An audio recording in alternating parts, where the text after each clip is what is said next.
Well, welcome back to another Models by me. This time we're going to look at a little bit of an oldie, this one. The Airfix 1/72 scale Handley-Page Halifax B3 variant. So what we'll do, we'll have a look at this in the usual manner. So we'll start off with the outside of the box, then the contents, then the instructions, and finally the sprues. So a little bit of history on the Halifax itself. It's only a little bit of history, sorry. So it first flew in 1939 and was actually introduced in 1940, November 1940.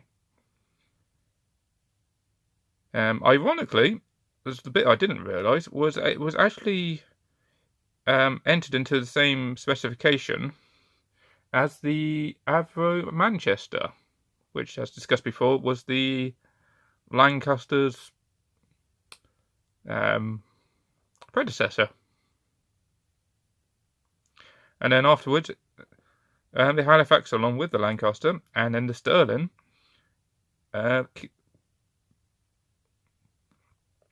served as the main strategic bombers of the RAF.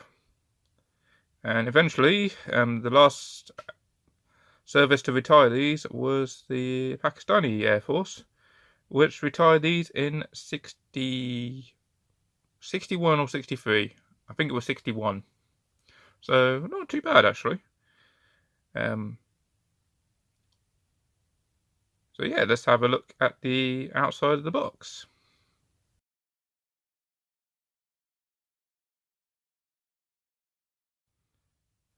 I said we're looking at the outside of the box, and you have to put up with that little 5-second title card. Alright, so the outside. So we've got nice classic artwork for Airfix. Showing like the nice top side. And we've got to actually see the wavy pattern down the side here. Ooh, that's going to be nice. And a little bit helpful because I found this more with the... I first found this actually with the one of Handley-Page's earlier bombers, the Hampton, where again it had the wavy pattern down the side, but thanks to the instructions, the wing actually blocked out the bit I needed to see. And when I asked for help, how do I get around this, on one of the Facebook pages, they pointed to the box art, and I'm like, of course, the box art is for the actual kit I have as well. So yeah, that's quite handy for us painters, just again to make out the rough squiggly line there. So this is in one of Airfix's classic white bordered boxes. You've got 72nd scale, Series 6, whatever that is, sorry. 2 flying hours if you're collecting these. Though, as I think mentioned before, the Airfix Club, pretty certain they pointed out they do not accept these yellow bordered ones anymore. So, unfortunately, you can't claim that. Oops, knocked the camera. Right, let's have a look at the side. So we've got Airfix, Handley-Page, Halifax. There we go, Halifax B3. Powered by 4 Bristol Hercules engines. Flew over 75,000 sorties. 250,000 tons of bombs. That's a lot. The other engine that powered the RAF, pretty much I keep saying, the Hercules.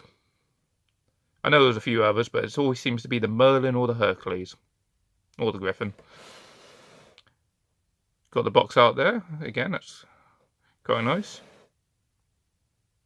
Just to emphasise this as a model kit in various languages. Just the airplane this time. So, yep. Airfix Handley-Page, got the serial number there. And by product down in Marfleet Hull, 1901. The paints you need: silver, yellow, dark earth, dark green, black, and 171. I do not know what 171 is off the top of my head. But for those that know me, when it comes to RAF planes, Where's 78? Where's Humber 78? Where's interior grey-green? Anyway. Yeah, ages 8 and plus, the barcode, if you want to scan this in. And we have it for 158th Squadron RAF Felicet. 122 pieces in this kit. And you got the size just to keep it, just so you know how big this is going to take up on your shelf. How big? Anyway. And that's the same as the other side. Underside. It's a cardboard box.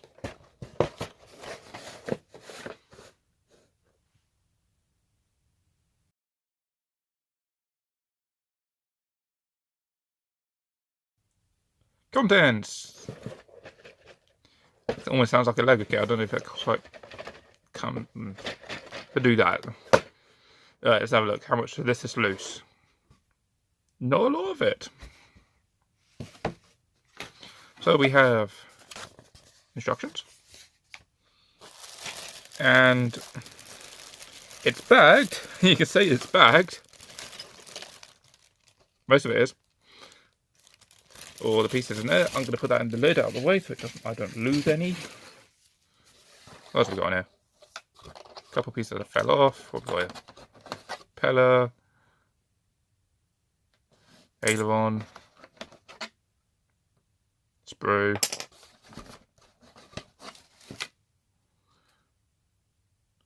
Wing. All wing piece. And...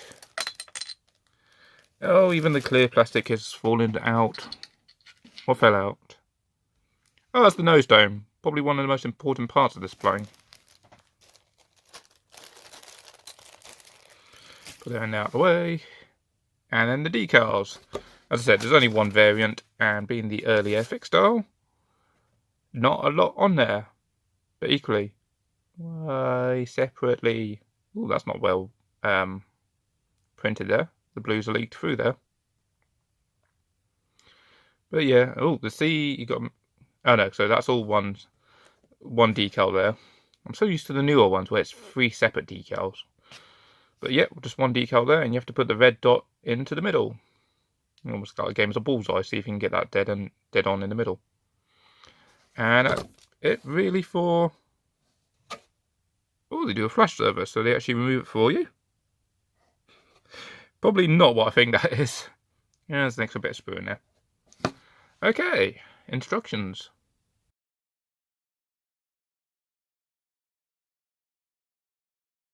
As you can tell, this is all folded up. Here we go. So, history on the Halifax in various different languages. And weirdly, as you can tell, that it starts on 16. Let's have a look at the inside. Here we go. Crew figures. We can do the Jelly Baby test. Which, considering this is probably going to be, what, a 60s kit? I'll have a look at that in a minute. Yeah, I can imagine these are going to be proper Jelly Babies. Even got a guy going, hey! Ooh, that man has no legs. But anyway, enough for the silliness, let's have a look. So, start with the cockpit, and cockpit, radio and engineer. Okay. Oh, I forgot about this. The old Airfix turrets where you would have to put the two sides of the machine guns together, but through a hole which the gunner is holding. Yeah, I've completely forgot about that bit in these Airfix kits. It does its job. It represents the plane and the turret. Don't expect a lot in the detail department. This turret's actually made by 1, 2, 3, 4 bits on top, plus the machine guns, base plate, and then the spinny bit at the bottom, so you can actually pose this, don't glue that in, and you can actually spin the turret around. Interesting. But notice, top turret, rear turret. To a certain degree, the Halifaxes, could argue, were slightly better armed, or defended, than the Lancasters, because the rear turret had 4 machine guns. The top one only had 2. This one clearly has 4. This variant of the Halifax only has one forward firing machine gun, but I know other variants had the typical turret with 2 forward firing machine guns as well, similar to the Lancaster. So once you do all those bits, assembly. So I put all the windows in, put the cockpit section in. Another guy? That must be the bomb aimer / forward machine gunner. I could probably imagine why there, but he's there. I would expect him more line in front. Put the 2 turrets in, do not glue in case you want spinny turrets. I ain't fussed with spinny turrets, so I'm just going to glue them in. Put the rear landing gear in as well. Tail surfaces, glue them all together. So this actually is an early form of posable rudder. So that's your actual rudder itself, and then you glue, put that in the middle, and then glue the 2 other sides together. So yeah, you can actually pose the rudder. Unfortunately, you would have to do both separately. Oh well. So yeah, glue the tail surface on the rudder vertical stabilizer onto will be the rear stabilizers. Onto them, and then you glue all the wings on.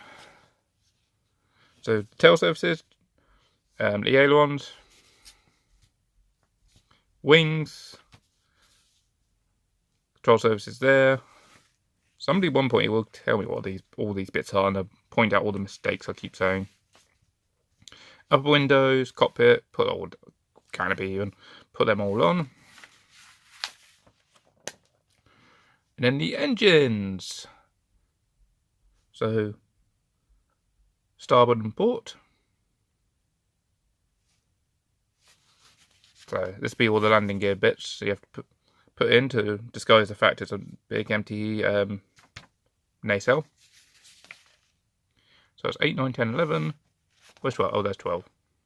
Yeah, there you go. Put the landing gear in and then glue the 2 sides together. Slightly interesting that if you want the landing gear up, it shows you the picture of the landing gear actually up. So up to you if you want it up or down, but I just find that a little bit comical. It's like, here's how we do it down. Figure that bit out yourself. I was like 12, 13, and then back up the top here for 14 and 15, which is the engines. Port outboard engine. And the other 3. I love how some of these early ones actually have the physical instruction. I know the really early Airfix kits, the instructions were literal instructions where it says, please glue item 1 to item 2. And it literally, you didn't have any of these arrows pointing glued that bit to there, this bit to here. The later instructions are much better still. Oh yeah.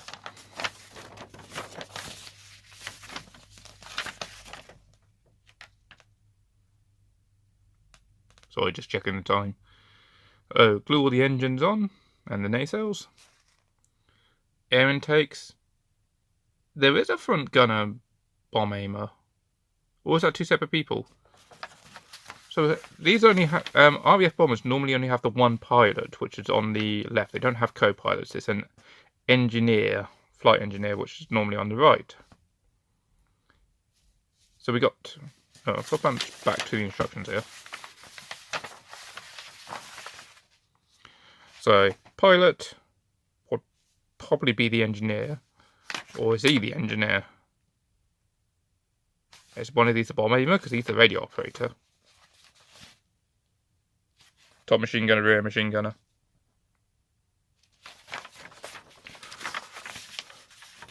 So many jelly babies to test. Oh, and it shows you the picture of the undercarriage and retracted there as well.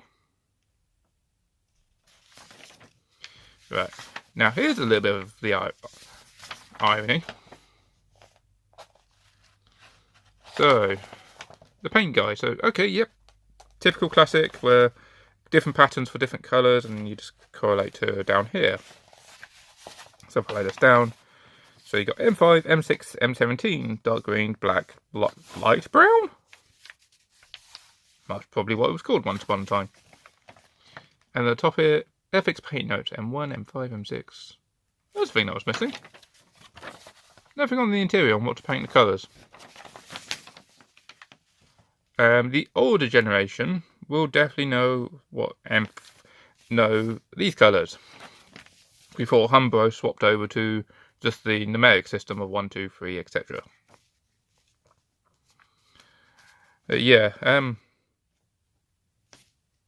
It's interesting the outside of the box does refer to them as the newer numbers, 33, 29, 30.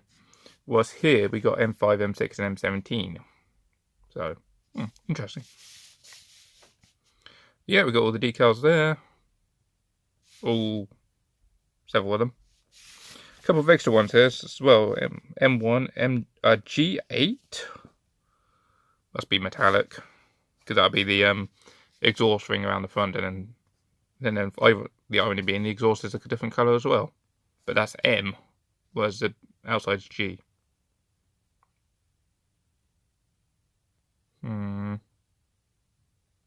Might be worth looking that one up later. Anyway, that is the instructions. How do I fold these back up again?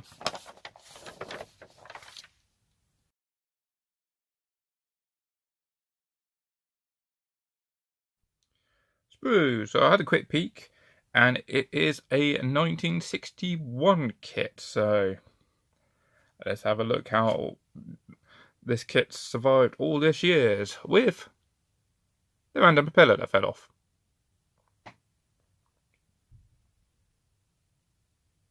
Pretty standard for the time. Not a lot of detail there, but just enough to represent what you're doing. I'm going to put you back in the box out of the way so I don't lose you. One of the ailerons, raised panel lines. This is maybe a trend here. Trim tab. Remember what these are called now. It is recessed, so that's good. But the panel lines all raised. Rivets along the top are raised as well. So, not too bad.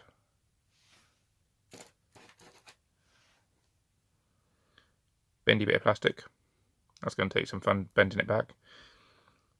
Same again here. Raised panel lines, and trim tab again is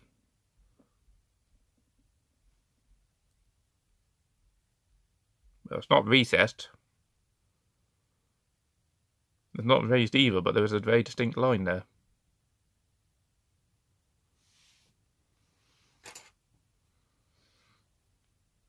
So I've got the bag on my lap, so I'm just going to pull these out as I come along them. So fuselage. All riveting, so it's not actually panel lines. It is rivet lines, which isn't too bad, actually. I'm quite impressed by that. So, especially the age of this thing. Yeah, not bad at all. Interior, non-existent.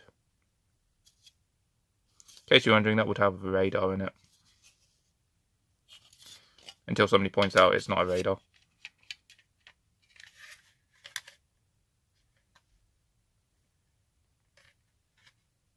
Not too bad. Right. Oh, what's coming out the mystery bag now?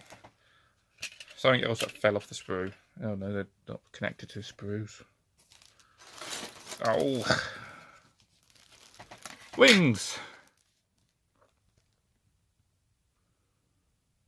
And there is rivet lines again, which are raised, but only very slightly raised. You do get some kits where they are very distinct, but these are very nice. Very nice. I'm very surprised by that. And recessed flaps. Again. Was not expecting that. Whoever made this one knew what they were doing. They've on the interior there. Yeah, very nice. And this wing's going to be the same. Yep.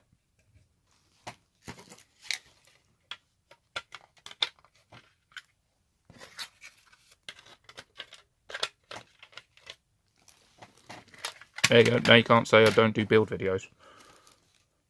Right, let's have a look. So we got the lower half of the wings. But again, detail-wise, it's not coming out on the camera. Isn't too bad. There's it's all rivet lines, not actual panel lines. Well, what I mean by panel lines is a solid line. Whereas the panel lines, they are clearly dots that they've gone all the way up. Couple of markers, just so you know where to put the outer nacelle. That's quite nice. Unfortunately, just the plastic's bending there, so you go with the control surface just there. This one's not as bent out of place. But yeah, quite nice. Interior detail, yeah, non-existent.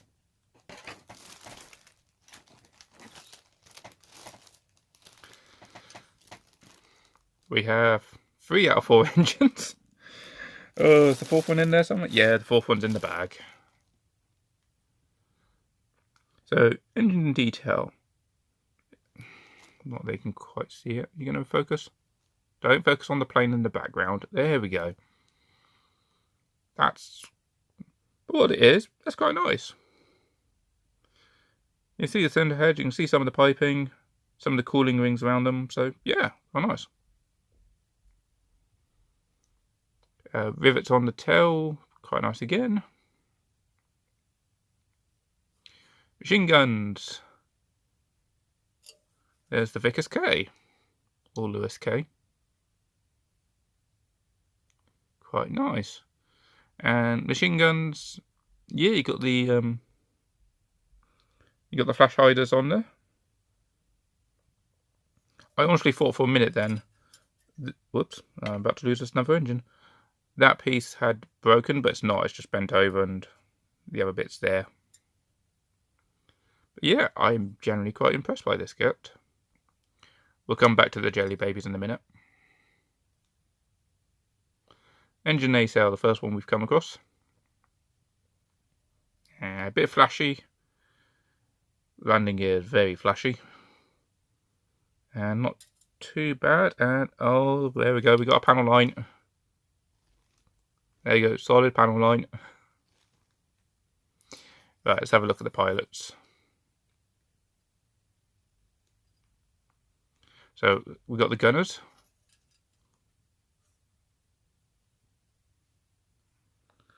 So he has no detail on him whatsoever. A little bit around the head. Let's get him in frame and focus.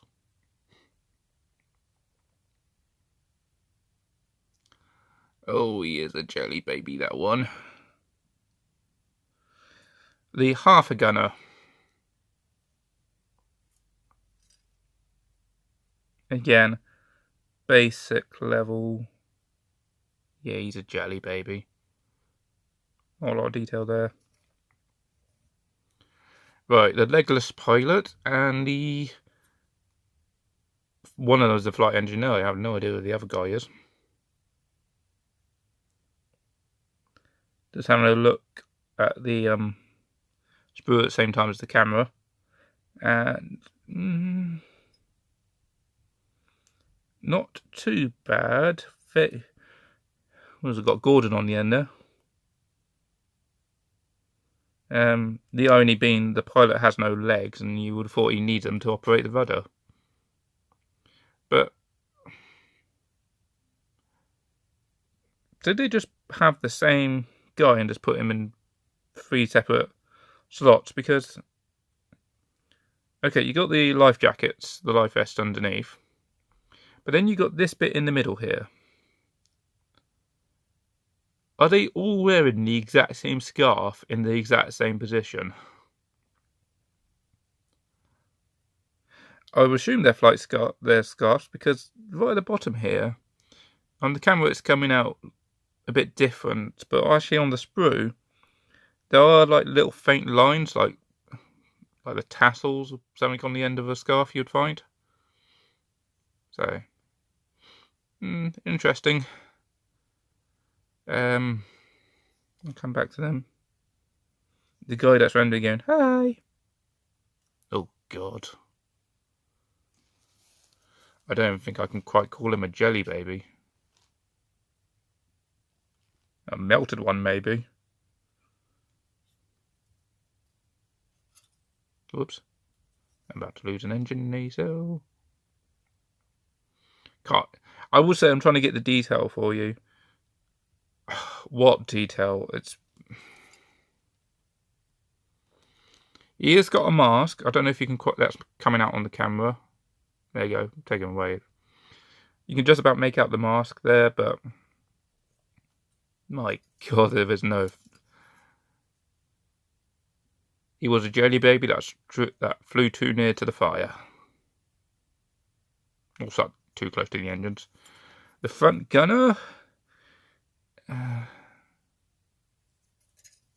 isn't too bad. I would definitely say they're jelly babies. The majority of the crew are jelly babies, with the pilot, flight engineer, and I would assume bomb aimer being a little... Oh, it's probably a radio operator. Flight engineer and radio operator, there'd be two separate crew members, so that's who the other guy is. So the main three are... Oh, he's the radio operator, because he stood behind the cockpit. Who is this mysterious fourth person?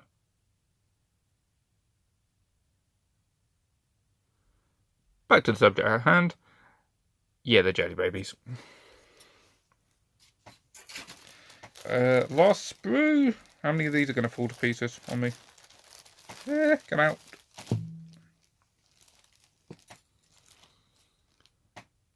Well, isn't falling out. It's not too bad. The exhaust stacks, not bad. A bit flashy. Wheels. I'm not going to moan they're not weighted, because weighted wheels, I know, weren't a thing back when this kit was first done. Again, until somebody points out our kit that has one. But they're not too badly detailed. Quite nice. The rudders, again, the rivet lines are nice. Is that a panel line there? Nope, it is the trim tab. And those are recessed. Very slight, but they're recessed. And the tail surfaces, all quite nice again.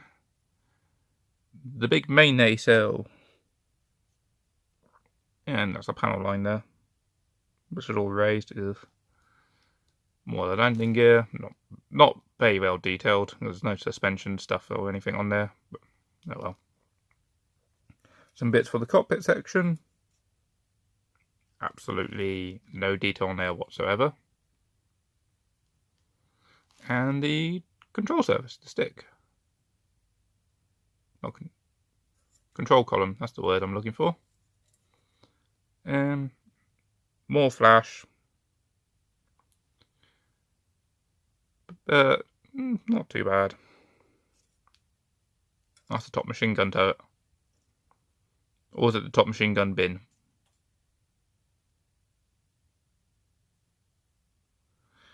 Okay, and we have clear plastic as well.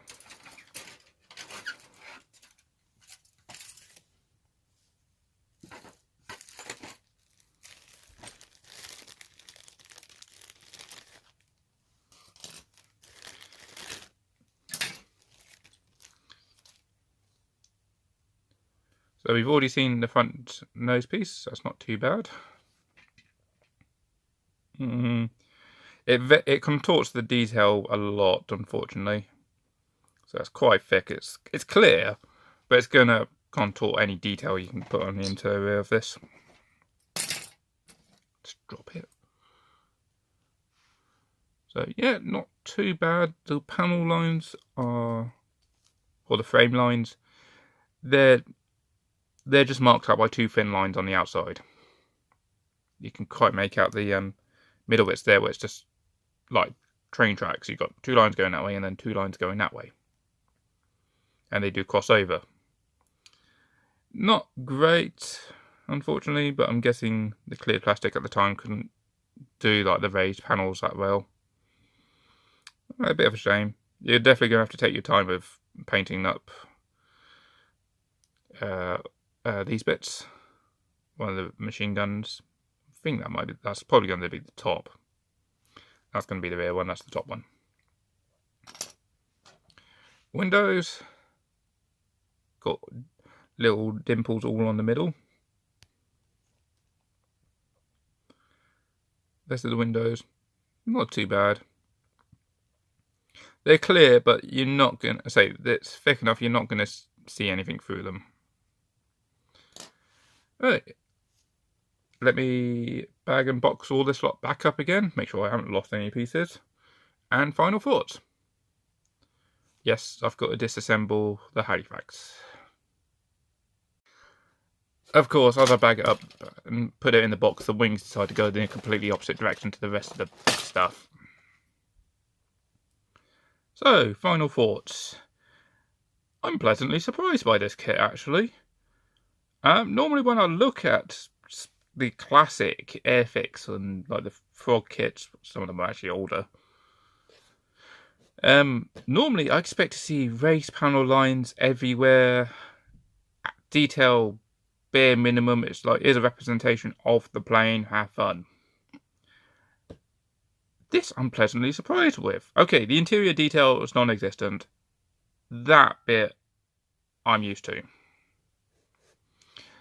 But all the outside, it's not rivet lines. It is rivet lines, not panel lines. Apologies. I'm pleasantly surprised by all that. It has honestly really stumped me. It's not what I was expecting. So I'm actually quite impressed by that. You can tell I'm actually a little speechless. It actually appears to be a really nice kit, despite, I say, it's a 1961 kit. That's well, the side of this said it was it the side or the instruction said it was side here was the location of the Humbro. Was that Humbro or Hornby? Humbro factory being in Hull, and it was 91. So yeah, it survived quite well. A little bit of flash here and there, as you would expect, so a little bit of work to clear them up. But yeah, other than that, it looks like it's going to be a nice, lovely bomber to put together. So, if you like the video, hit that like button. Comment if you've made one of these, or have you actually been in the only surviving version of this, or have you actually seen this only surviving version of the Halifax? I sure wish there was one of these flying, along with the Sterling, but the Sterling doesn't exist. No, well, when I say doesn't exist, no examples remain of it, unfortunately. But yeah, have you actually seen the real version of this? Comment, is this kit deceptive? Is it actually a lot harder and more awkward than it appears? Or does it appear just to be a classic Airfix kit and goes together just like that? Yeah, and subscribe for more videos. I will spoil this now. I've done the Lancaster. I've done the Halifax. The very next one will not be the Sterling. Unless I can get my hand on an Airfix Sterling. I have made the Italiari Sterling in the glider variant, and it is a lovely, lovely kit. I really enjoyed that kit, putting it together, having it on the ceiling, until the string decided to give up and crash. Unfortunately. One of the landing gear is completely smashed apart, so unfortunately I'm going to have to see if anybody's got any spares.